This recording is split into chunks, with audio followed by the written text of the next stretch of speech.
আসসালামু আলাইকুম। প্রিয় দর্শক, নতুন সরকার এসেছে। গত এই মাসের 12 তারিখে নির্বাচন হয়ে গেছে। তারপর কয়েকদিনের মধ্যে নতুন মন্ত্রিসভা গঠিত হয়েছে, প্রধানমন্ত্রী হয়েছেন, সরকারের দায়িত্ব হস্তান্তর হয়ে গেছে, সব কিছু হয়ে গেছে। কিন্তু আমাদের উপদেষ্টা যারা ছিলেন, এদের মধ্যে অনেকেই অফিস ছেড়েছেন কিন্তু বাসা ছাড়েননি। মানে তারা যে বাসায় ছিলেন, তারা সেই বাসাটা এখনও দখল করে রেখেছেন। কেন ছাড়েননি? এদিকে সরকারের পক্ষ থেকে বলা হয়েছে, সরকারের যে গণপূর্ত যে বিভাগ আছে, তারা তো এই বাসাগুলি বরাদ্দ দেয়। তারা উপদেষ্টাদেরকে বলেছেন যে আপনারা বাসাটা তাড়াতাড়ি ছেড়ে দেন, কারণ আমাদের নতুন যারা মন্ত্রী হয়েছেন তাদেরকে এই বাসাগুলি বরাদ্দ দিতে হবে। এবং বরাদ্দ দিতে গেলে তো একটু ঝাড়পুছ করতে হবে, পরিষ্কার পরিচ্ছন্ন করতে হবে, একটু টুকটাক রিপেয়ারও করতে হবে, তাই না? কিন্তু তারা বাসা ছাড়ছেন না। এখন যদি তারা বাসা না ছাড়েন, তারা কতদিন ধরে রাখতে পারবেন? বলা হচ্ছে যে নিয়ম অনুযায়ী তারা 2 মাসের মতো রাখতে পারবেন। গণপূর্ত অধিদপ্তর বলেছে যে আপনি 2 মাস রাখতে পারবেন বটে, কিন্তু এই মাসটা পর্যন্ত আপনাকে ভাড়া দিতে হবে না। কারণ যেহেতু ভাঙা মাস, 12 তারিখে ইলেকশন হয়েছে, তাই না? এই ভাঙা মাস, এই জন্য তাদের ভাড়া দিতে হবে না, কিন্তু মার্চ এপ্রিল তাদেরকে ভাড়া দিতে হবে, এটা বলছে। এবং তারা কি করবেন এখন আমরা জানি না। এখন এটা নিয়ে আমার মনে 2-3টা প্রশ্ন এসেছে। দেখুন, একটা জিনিস, আমরা যখন বাসা পরিবর্তন করি, ঢাকা শহরে আমি এখনও ভাড়া বাসায় থাকি, এবং যারা বাসা পরিবর্তন করেন, এক বাসা থেকে আরেক বাসায় যান, আমি জীবনে বহুবার এরকম বাসা পরিবর্তন করেছি। আমরা কিন্তু সবসময় খেয়াল করি, অনেক সময় এরকম হয় যে 1 তারিখে বাসা চেঞ্জ করছি, তো আমি যেখানে উঠবো তারাও 1 তারিখে চেঞ্জ করবেন। একদিক দিয়ে আমরা উঠছি, আরেক দিকে একজন নামছেন, অথবা আমার বাসায় ওরকম হচ্ছে। এই যে বিষয়টা, এটা কিন্তু খুবই অস্বস্তিকর। যে কারণে আমি সবসময়, আমি এ পর্যন্ত আমার জীবনে বহুবার বাসা চেঞ্জ করেছি, কিন্তু কখনো এই ধরনের পরিস্থিতিকে আমি কখনো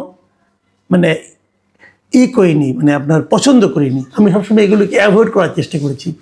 আমি যে বাসায় ভাড়া নিয়েছি, যদি আমি ভেবেছি যে আমি কদিন আগে ছেড়ে দিব, খালি বাসা পেলাম, ওরকমভাবে আগে জয়েন করতাম। এভাবে আমি এটা মেনটেন করার চেষ্টা করতাম, যে ওই দিনই গেলাম, ওই দিনই ঢুকলাম। এটা দেখতেও খুব খারাপ লাগে, অস্বস্তিকর লাগে। কিন্তু ওনারা মন্ত্রী পর্যায়ে ছিলেন, ওনারা কেন এটা করছেন আমি এটা এখনও বুঝি না। 12 তারিখে ইলেকশন হয়ে গেছে, ওনারা তো জানেন যে 12 তারিখে ইলেকশন হলে নতুন একটা সরকার আসবে, ওনাদের তো সরে যেতেই হবে। তো ওনারা কেন এতদিন বাসাটা আটকে রাখবেন? ভাবখান এরকম যে মাগনা যতদিন থাকা যায় থাকি না। এই যে মানসিকতাটা না, এটা খুবই একটা কেমন যেন আমার কাছে অসৌজন্যমূলক মানসিকতা মনে হয়। এবং শেষ পর্যন্ত গণপূর্তকে বলতে হচ্ছে যে আপনারা যদি ফেব্রুয়ারির পরেও থাকেন, তাহলে কিন্তু আপনাদেরকে ভাড়া দিতে হবে। আমার কেন যেন সন্দেহ হচ্ছে তারা হয়তো তাও থাকবে, কারণ ওই যে বড় বাসা, ওই বাসায় এত কম ভাড়ায় তো সে পাবে না কোথাও।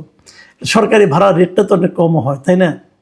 ভাবেন, 18 জন উপদেষ্টা বাসা নিয়েছিলেন, সরকারি বাসা নিয়েছিলেন।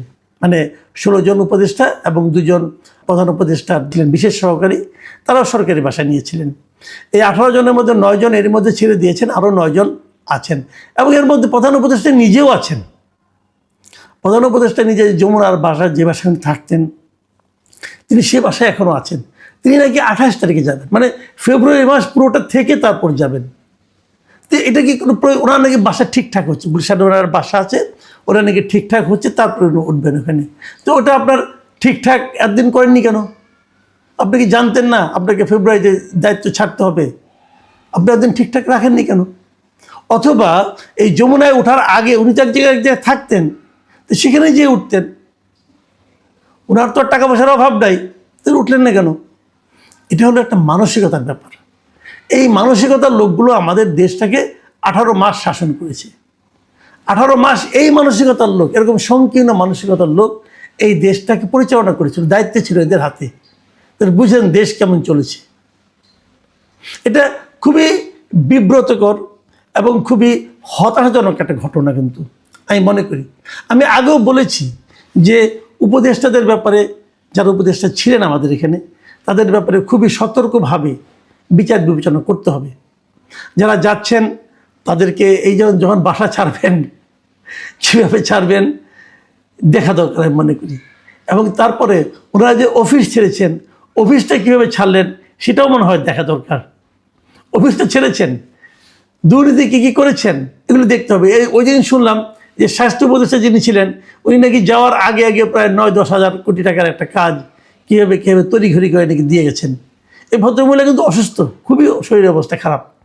এই উপদেষ্টা হওয়াতে লাভ একটাই হয়েছিল, উনি ওনার সিঙ্গাপুরের ট্রিটমেন্টগুলো সরকারি খরচে করতে পেরেছেন। মানে এই লোকগুলো কি জানেন, মানে গাছেরটাও খেয়েছে, তলারটাও কুড়িয়েছে। যতভাবে পারা যায় এই দেশের অর্থ, সরকারি অর্থ তারা নিজেদের ভোগ বিলাসে লাগিয়েছে, অপচয় করেছে এবং চলে গেছে। ফয়েজ আহমেদ তৈয়ব সম্পর্কে তো আগেই বলেছি, উনি দেশ ছেড়ে যে বিজয় জি আবার বড় বড় ডায়লগ দিচ্ছেন যে উনি মুখ খুলে নাকি অনেকে লুঙ্গি খুলে যাবে। তো আমি একটা জিনিস বুঝি না, তিনি মুখ খুলেন না কেন? যদি কারো লুঙ্গি খোলার দরকার হয় লুঙ্গি খুলে দেন, যাতে চিনুক যে কোন লোকটা লুঙ্গি থাকা উচিত না। তো লুঙ্গি খুললেন না কেন? লুঙ্গিও খুলেন না, আবার বড় বড় ডায়লগও মারেন।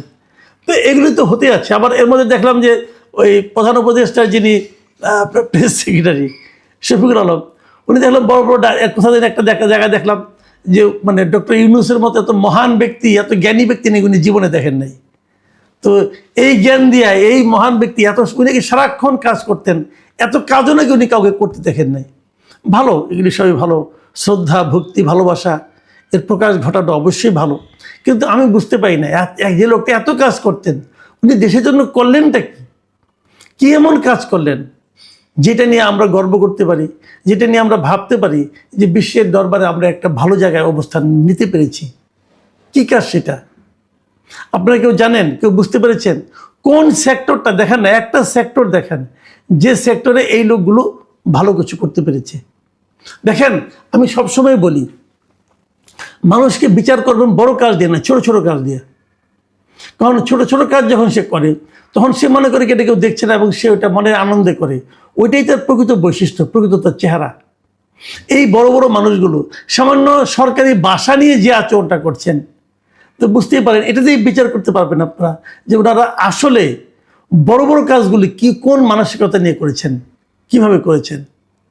এদের নিজস্ব আত্মসম্মান জ্ঞান, এদের নিজস্ব মানে আপনার দেশের প্রতি প্রেম, অথবা অন্যের জিনিসপত্র, অন্যের আপনার এই যে টাকা পয়সা এগুলি ভোগ বিলাসিতা করা, এই যে জায়গাগুলো, এই জায়গাগুলোতে তারা কিন্তু কোনো রকম ছাড় দেননি। মানে মিনিমাম মানে আপনার ভদ্রতা জ্ঞান এদের আছে কিনা আমারও মাঝে মাঝে সন্দেহ হয়। বাসা ছাড়তে চায় না ভাই, এটা কোনো কথা? যে আরও কটা দিন মাগনা থেকে যায়, যে কোনো কথা হলো বলেন? ভাবা যায়? অথচ এদেরকে আমরা কত আশা নিয়ে, কত মানে ভরসা নিয়ে দেশটাকে পরিচালনা করতে দিয়েছিলাম। ভেবেছিলাম এরা আমাদের দেশটাকে চেঞ্জ করে দেবে, ভেবেছিলাম এরা এমন একটা উদাহরণ তৈরি করবে যে উদাহরণটা আমরা পরবর্তী সময় আলোচনা করতে পারবো। অথচ কি ভাবলাম আর কি পেলাম। প্রিয় দর্শক, এখানে পর্যন্তই। আপনারা সবাই ভালো থাকবেন,